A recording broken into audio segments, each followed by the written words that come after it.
Hello. So in this video, we're talking about interval notation and a set builder notation, and also inequality notation for expressing domains and range. We are on page 5 of our handout for section 3.2. So here's a little review of the interval notation. So here's our graph for a possible set of solutions. Actually, we use this notation also for solving simple inequalities, linear inequalities as well. So basically, we have a number line here, and here we see that the solution to an equation or well, anyway, we want to identify a piece of a number line starting from A and going to the right of that A. This is the inequality that corresponds to this graph when x is greater than A. This means x is on the right hand side of A. Uh, Greater than also means that we're not including A itself. So our piece of line starts right after A, but not including A. That's why there is a little parenthesis here. So and we read it as x is greater than A. So this is the word description of the inequality on the left. And so what we do when we use, how do we use interval notation? Well, usually we write the starting point of the interval and the end point of the interval in that order. The lowest number first and the greatest number second, separated by a comma. So here we see A is where the interval starts, and infinity is where it ends, separated by a comma. Now we have a round parenthesis by A, meaning we're not including A itself, and same by the infinity symbol, because we never include infinity by definition. Okay, so here's how you write this piece of the line, or notate a piece of the line that starts at 8 and goes into positive infinity. What if our inequality is x is less than A? That means x is on the left side of A. So this time also A is our reference point, but this time we're going to the left of A, not to the right. And remember that we're always reading graphs and number lines from left to right. So your first value here will be negative infinity. That's where your interval starts, not with the A. A is where it stops, where it ends. So we're going to start with negative infinity on the left and A on the right. Okay, so again, same rule for parentheses. The next possibility is x is greater or equal to A. Again, A is our reference point, and x, since it's greater, is going to be on the right-hand side of A. So A is where we start and going to the right. The difference is between this inequality and the first one is that this time we include our endpoint A. A is included in the solution set. So we indicate that by putting a square bracket at A. Okay, otherwise it's all the same as before. So we have a piece of the line that starts with A and ends at positive infinity. And we have a square bracket by the beginning of the interval A, and a rounded parenthesis by the infinity.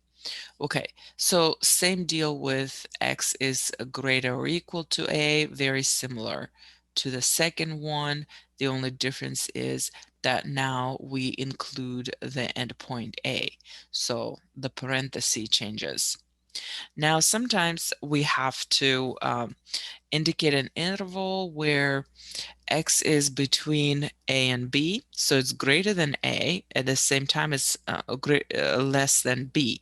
Actually, it's greater or equal to a. Okay, so our interval starts with a and it ends with b. Again, left to right, separated by comma. But now you have to choose the parenthesis. Like when you, as a reminder, when you have an inequality symbol, it's no-brainer. It always follows or precedes with a parenthesis. But when you have a number, then you have to decide whether you're including that number or not including that number. So in this example, A is included, B is not. And that is why we have a square bracket by A and the round parenthesis by B.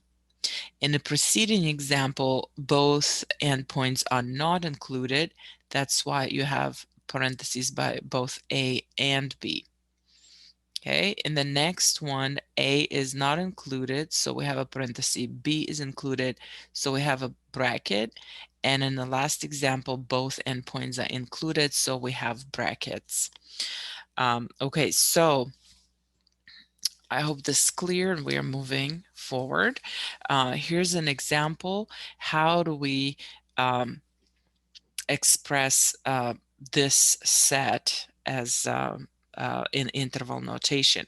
Well, first of all, I want to point out that it's not just one piece, one interval, but we're looking at two different intervals. So I'm going to describe each one separately first, and then I'm going to tell you how to put it together.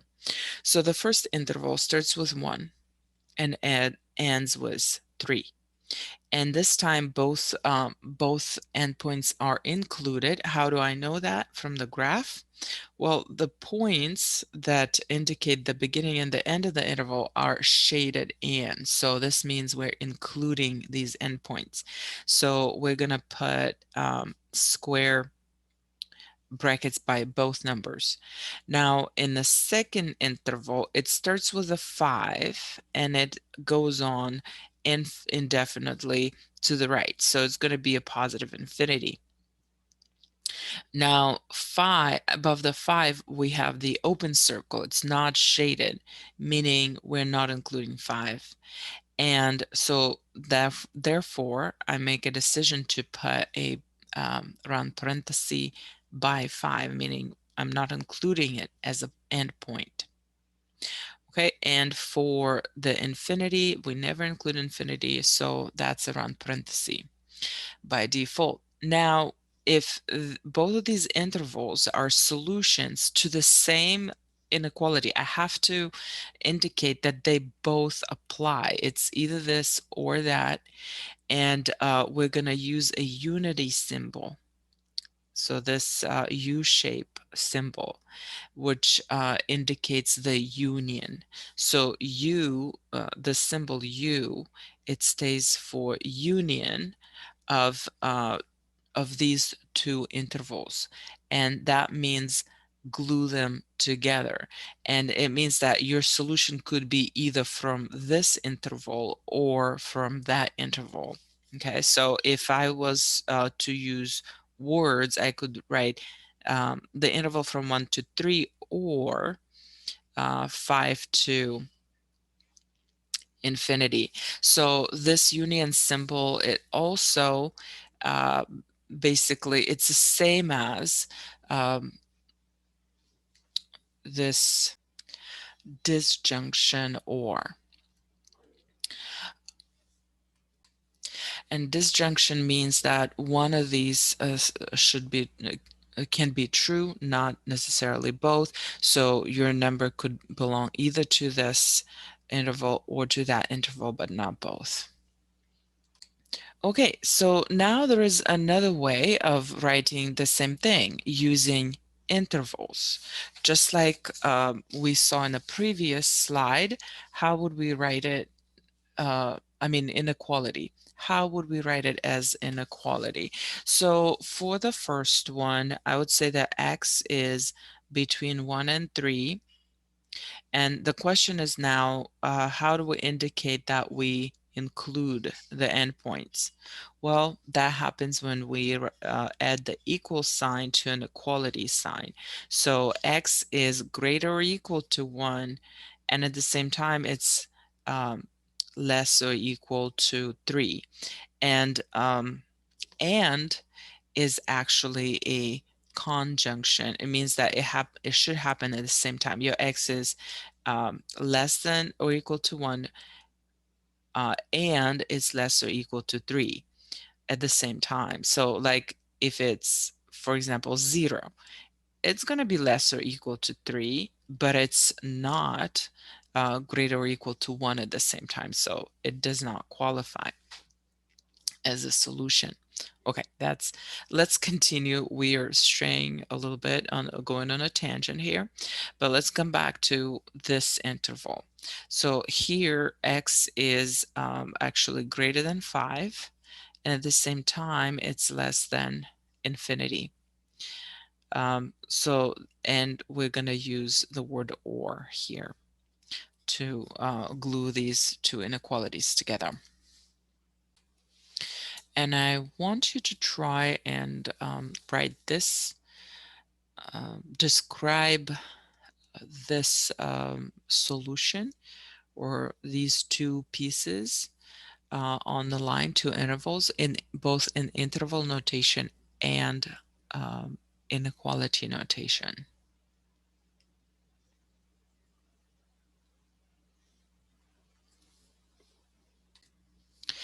And we're moving forward to the next slide. And well, it's actually not a slide. I'm sharing part of my screen, but you have the same information in the next slide. So here's a summary of our notations. So we have interval notation right here with examples shown, and we have an inequality notation.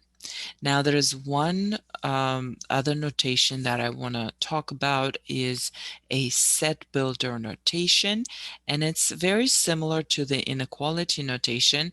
The only difference is you're going to use the set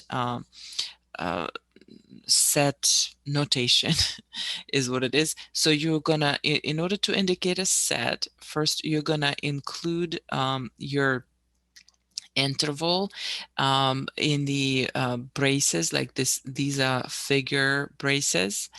And then you're going to tell which variable you're describing. So for example, for the first one, you're going to open the brace and you're going to set type H. And so meaning you're describing a variable H. And then that will be followed by a vertical line, which is read such that in mathematics shorthand. And then you're going to describe your H. In this case, H is greater than 5, and at the same time it's smaller or equal to 10.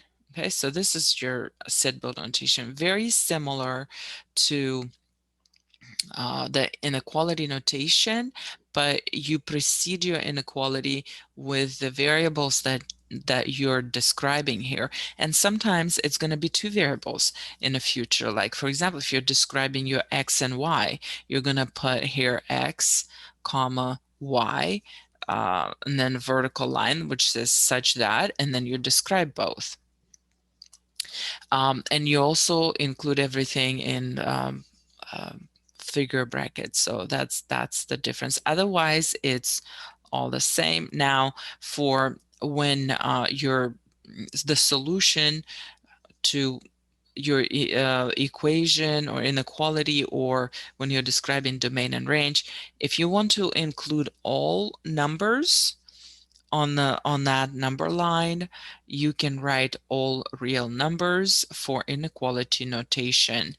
And then for set builder notation, this R, this symbol R, with kind of like double line, vertical double line, it indicates all real numbers. And then for interval notation is from negative infinity to positive infinity.